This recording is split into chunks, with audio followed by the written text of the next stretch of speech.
Today I'm talking swords and science Bronze Age goodness from DC Comics. It's Starfire, issue number 1, 1976.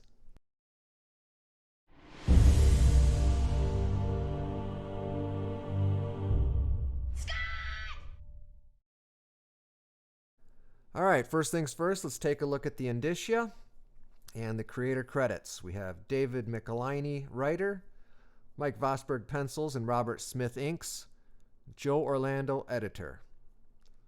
All right, let's get to the story.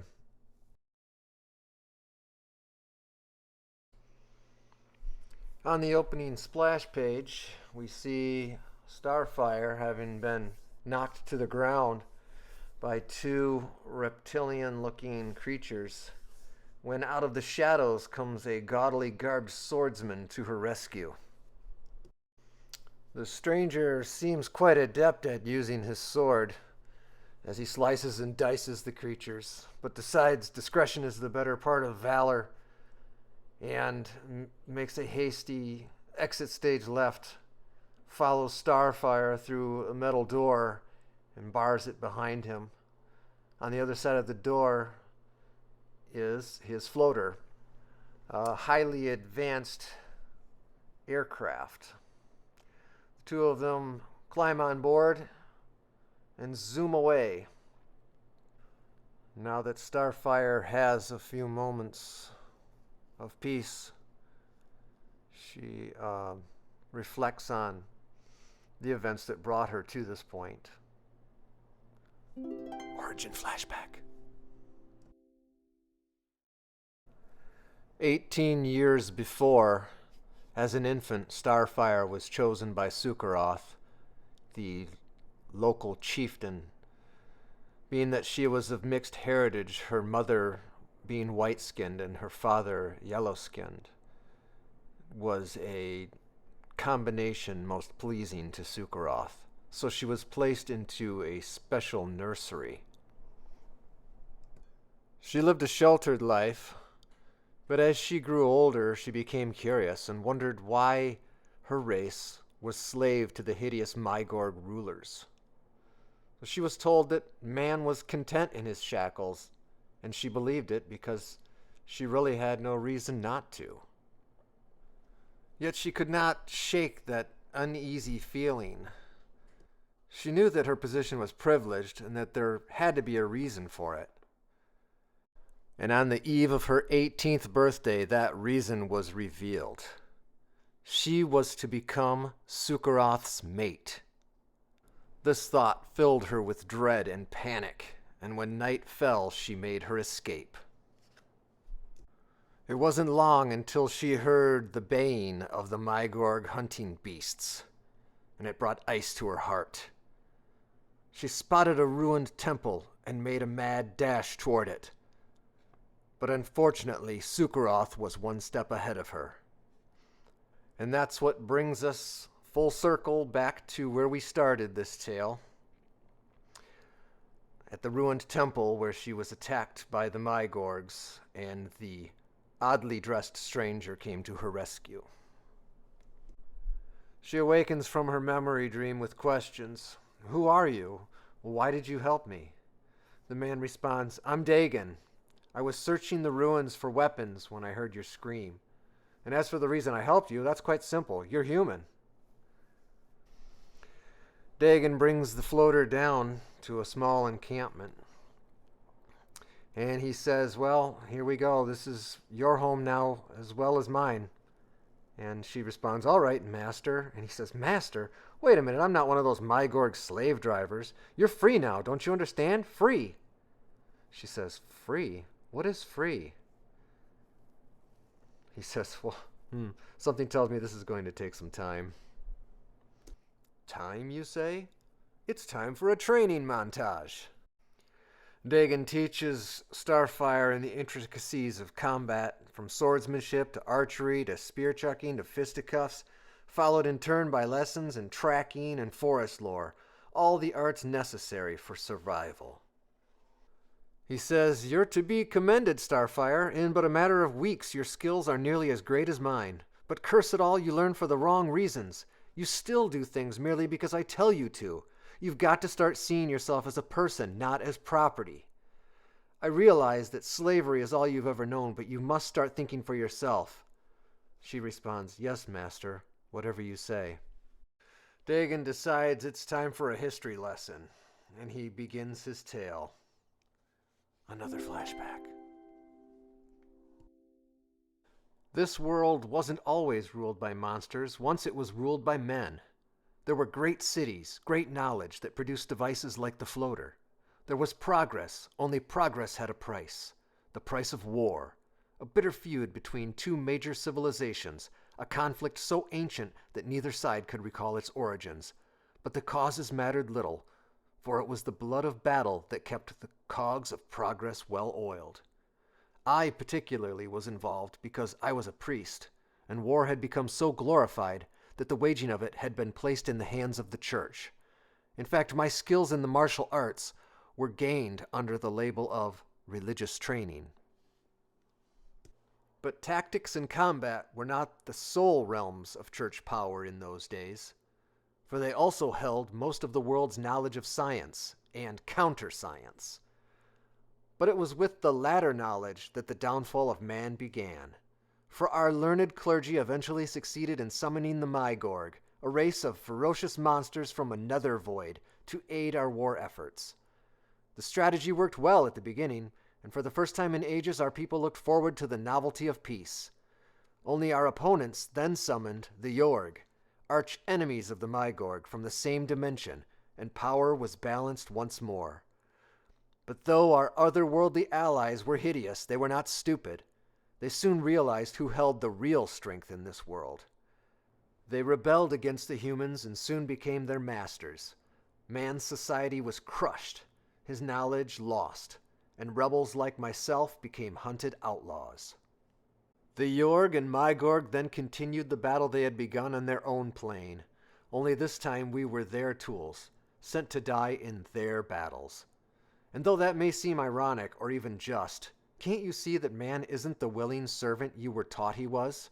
Can you finally understand that no creature, human or otherwise, has the right to dominate another? Starfire responds, "Yes, I think so, Master." Days pass and the lessons continue. But now there's an unfamiliar stirring deep within Starfire's breast whenever Dagon comes near or takes her hand, an alien feeling that she somehow finds most pleasant. Starfire is out hunting alone, tracking some prey, when suddenly an enormous creature ambushes her, knocks her bow out of her hand. Luckily, Dagon is nearby, and he calls to her. He jabs his spear into the ground. The creature is chasing Starfire as Dagon is hiding around the corner. As she approaches, he grabs her. The creature's momentum sends it flying onto the spear, and the creature is killed. Dagon is furious. "You little fool, don't you realize you could have been killed? How many times have I told you to guard your flank? I ought to..." But then Dagon's anger softens, and in his eyes you see relief at her safety. Relief and something more. And with that, they kiss. And the feeling in Starfire's heart is no longer strange, but shared. Time passes in a blissful blur. But as Starfire is returning home from hunting, she discovers the encampment has been burned to the ground. Dagon is nowhere to be seen. However, there are some clues left behind, several patches of cloudy, viscous slime, a residue with a disturbingly distinctive odor. Sukaroth. She knows exactly where to go. The Castle Molokon, citadel of Sukaroth. She drops her hunting gear and her game, and she races there. She sneaks inside and down to the dungeons in the dark castle's depths, where she's encountered with a whole bunch of prisoners locked up in the dungeon. They beg her to free them, to help them out, but But she can't. She must find Dagon first. And when she does, there he is, stretched out on a torture rack, beaten and bloodied and near death. She frees him from the torture device, but it's too late for Dagon. He's not going any further. He says, I've taught you as best I can that a person belongs to no one but himself. But it is that knowledge alone that can set this world free. But only if you've got the courage to accept it. It's up to you now, my love. And with that, he breathes his last. For a moment there's silence, and in that silence a metamorphosis begins. As without counsel, without advice save that of anger and a long-sought awareness, a decision is made. And for the first time in her short, sheltered life, that decision is her own. She grabs the keys and frees the prisoners. The revolt has begun. The freed slaves storm Sukaroth's throne room. He spots Starfire and says, You! Why, you impudent minx, put down that sword, and perhaps I'll let you live. You heard me. Put it down. Sukaroth's voice still rings awesome with command, causing her to hesitate for a moment, but only for a moment, because now she answers to a stronger voice, the shrill, fervid cry of justice. No, she screams. Sukaroth growls, Ho, little one, you've more spunk than I thought. You would have made a worthy bride. A pity I must now skewer you with my sword instead. Starfire says, You talk a good fight, monster, but you'll soon find I'm not the same woman you chose to timidly serve your needs. For I've learned a great deal in the past weeks, not the least of which is the value of a good blade, a strong parry, and a quick thrust. And most of all, I've learned the value of myself, and it is that enlightenment, Sukaroth, that will spell your doom. She swipes, and the sword flies from Sukaroth's hand. She now stands over him, her blade at his neck. Sukaroth says, I'll give you one last chance, woman. Release me and I'll forgive this impertinence. Starfire says, You'll what? You mean that after keeping my entire race in chains, after treating me like a household pet, after murdering the man I love, you dare demand mercy? In a word, Sukaroth, no. And with that, she plunges her blade into Sukaroth's neck, killing him instantly. The crowd of freed slaves erupts in a cheer, and a legend is born. Well, I got a little carried away there. The story really pulled me in. I thought it was a great one. At the beginning, I failed in the creator credits. I failed to mention this beautiful cover art drawn by Ernie Chan on pencils and Vince Coletta on inks. Let's talk a little bit more about the issue. I found the story of the two factions of humans at war with each other pretty interesting. And I found this article in the February 12th issue of a back issue magazine, issue number 54.